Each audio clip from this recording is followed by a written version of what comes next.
I just got finished watching for the second time the video of the Minneapolis police officer with his knee on the neck of George Floyd.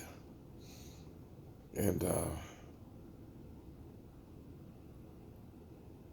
I normally don't talk about stuff like this. I normally just keep it in or discuss it with my friends or my brother or somebody. And I don't know. This one got next to me. And if you take away color, a human being knelt on the neck of another human being for damn near 3 minutes. Damn near 10 minutes. While this human being begged for his life and told us all that he was going to die. And I'll be damned if that man didn't die. No matter what he did, it doesn't matter what he did. If he stopped resisting, he stopped resisting. And I'm probably going to be incoherent and all over the place with this rant because that's what it is. It's a rant. I'm pissed off that it's 2020 and shit like this still happens. And you know, for my super religious friends, please forgive my cursing. Another human being witnessed and allowed this human being to kneel on this other human being's neck for damn near 10 minutes.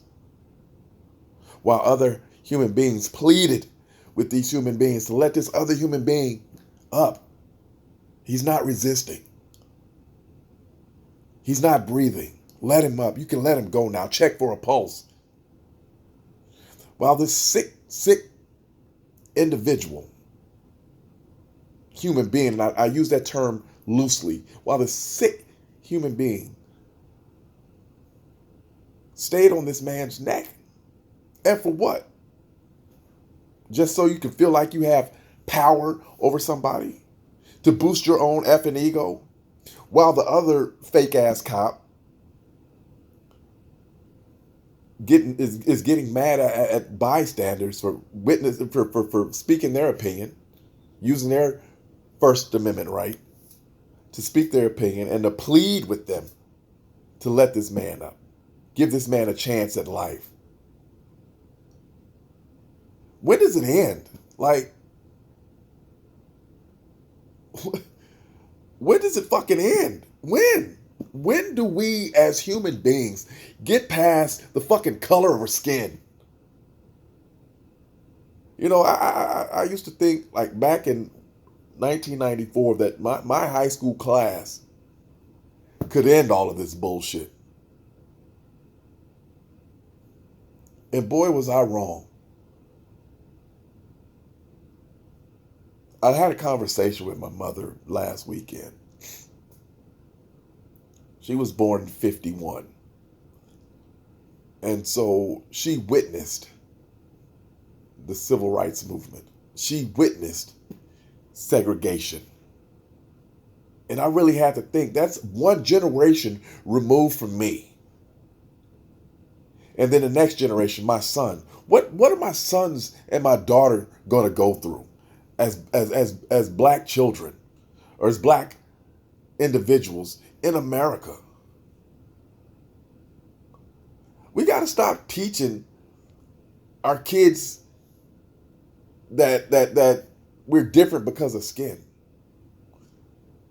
Now, we may have different cultural norms or what have you, but that's beside the point. I look at you, you look at me, and if we're different because of skin, who gives a rat's ass? We're not different. We bleed the same.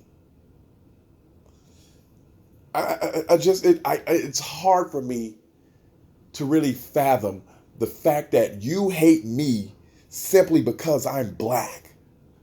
Or I hate you simply because you're white or Asian or Latino.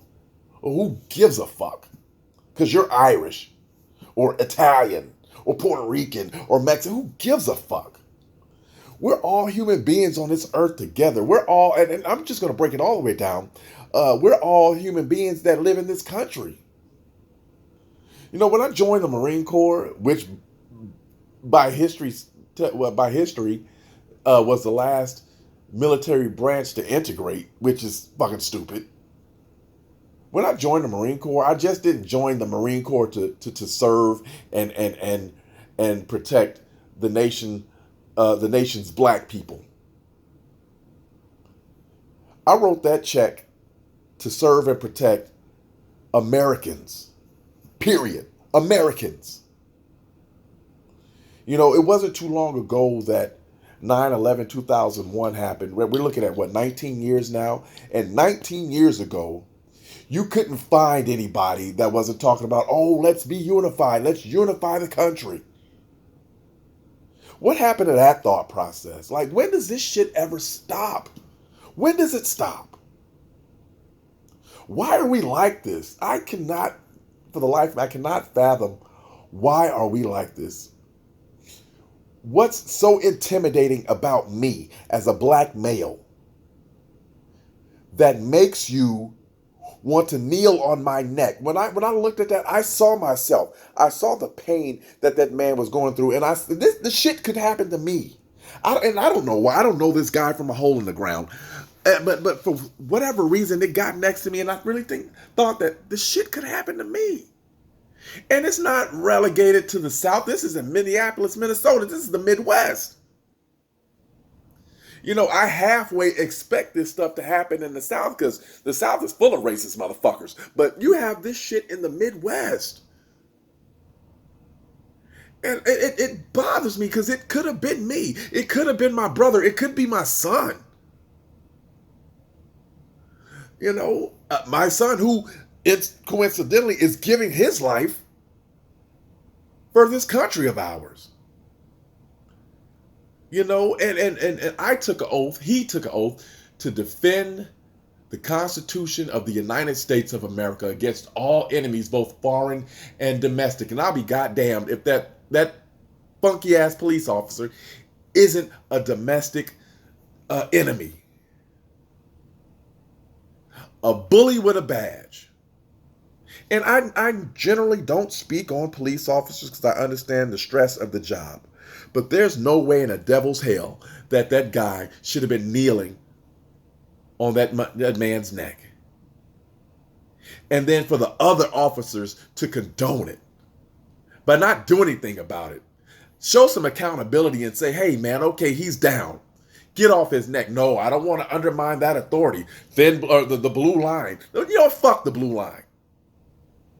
And you can get mad at me for speaking my opinion on this. At this point, I really don't care. I'll probably lose friends. And I really don't care.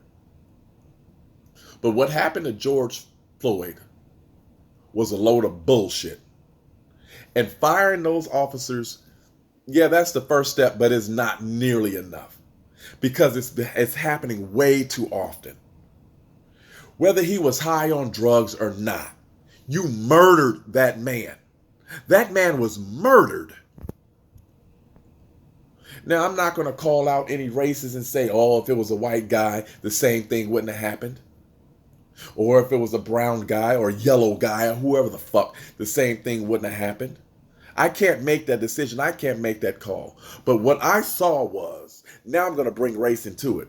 I saw a white man kneeling on the neck of a black man that had begged and pleaded for his life. Now, if he would have done that to another white man, who knows? If this guy has ego problems, I believe he does. He's a fucking bully with a fucking badge. And then you have the Asian man who has no compassion for the fellow human being. Let's take it back to human beings. You have the human being who has no compassion. So I look at that. Those are two animals with no compassion for a human being to kneel on that human being's neck and to kill him. So as I see it, they're all accessories to murder. When does it stop? You know, when does it stop? You know, I hate to think that when I do have grandchildren, my grandchildren will have to see this bullshit. We'll have to go through this bullshit. You know, we celebrate, everybody's a LeBron James fan. Everybody's a Kobe Bryant fan. What's the difference between Kobe Bryant and George Floyd? Maybe George Floyd likes to imbibe a bit. Maybe he indulges in alcohol. Maybe he indulges in drug use. But since he can't dribble a basketball or isn't a national figure, is his life not worth more than Kobe Bryant's? Is he not as important as LeBron James? It's another fucking human being. I heard the term, people would talk about LeBron James and his speaking out, oh, shut up and dribble. Is that all he is to you? Like, is that all black people are to you, is fucking entertainment? I'm talking to the racists. If you're not a racist, if that shoe doesn't fit, then you shouldn't be getting mad. Is that all we are to you, is fucking entertainment? I don't know. I'm so close to saying F it and just giving up and just lashing out. And I know I shouldn't be that way because I have white nieces and nephews whom I love dearly, and they love me back. And they don't look at Uncle Rory and they don't see, oh, he's my black uncle. They see he's my uncle. I don't look at them and say, oh, that's my white nephew and niece. Yeah, I just did then because I wanted to make a point. I don't look at them and say, oh, that's my white niece and nephew and that's my black. No, I look at all of my nieces and nephews and I say, those are my nieces and nephews. Why? Because they're my fucking family.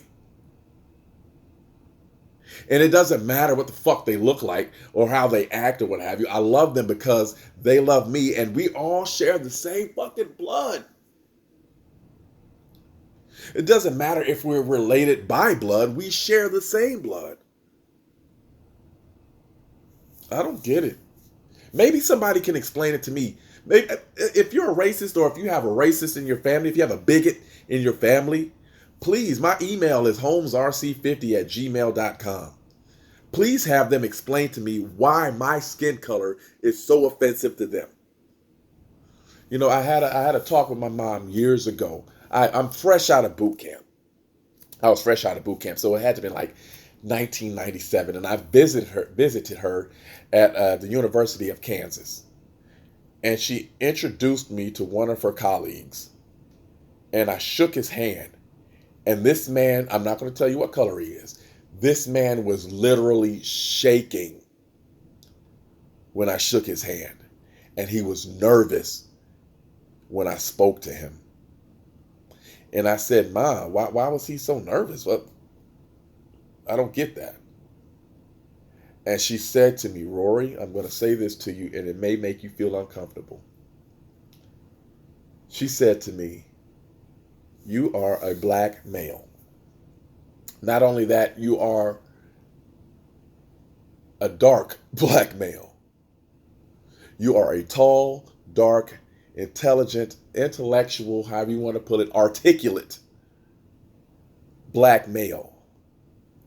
And that intimidates certain people. And I got home that night and I cried because my goal in life was never ever to intimidate anybody with my presence. I've always looked at myself as a protector. And if you don't know, you can ask my sister about how protective I am. I've always looked at myself as a protector, and I've never ever wanted to intimidate anybody on purpose. Well, save for a few jerks back in the day. I never ever wanted to intimidate anybody on purpose. And when she told me that kind of broke me down. That broke me in my spirit. And I'm thinking, wow, just because I have certain traits and certain features, people are afraid of that. This guy didn't even take the time to get to know me, to get to know what I'm about. I'm the friendliest person. I haven't met a person yet that I don't like, except for one. And if I see that guy, I'd probably whoop his ass. Anyway, that's not the point I'm trying to make. I haven't met a person that I don't like yet. Now, after getting to know you, I might decide I probably won't hang out with you if I don't like some of the things that you do, or if there's no chemistry between us. And even then, I'll still give you my last. I eat a lot of crap at my job because I don't want to be that guy. And I deal with the stuff on a regular basis. I deal with racism on a regular basis. Classism too, because people look down at people who are in the service industry. People look down on us. Sometimes I do get treated like I'm beneath others because of their status. That's a whole nother ball of wax. This racism shit, this bigotry, this prejudice, this racism, this shit has got to end. It really does. We're destroying ourselves from within. We talk about how great America is. How much greater could America be if we all just got on one accord? I'm not saying hold hands and sing "We Are the World" of Kumbaya, but if we all got on the same page, the same wavelength, let me help out my fellow Americans. Let's stop looking at each other as a fucking color and look at each other as a fucking American. I'm a fucking American. I was born on American soil. Yes, my roots may trace back to Africa somewhere. And if I go deep enough, my roots trace back to Germany. As black as I am, as coarse as my hair is, yes, my roots trace back to Germany as well. If we just all sat down and just took the time to learn about one another, how much greater could this country be? Somebody help me figure it out. Somebody help me understand why people hate me because I'm black. Please help me.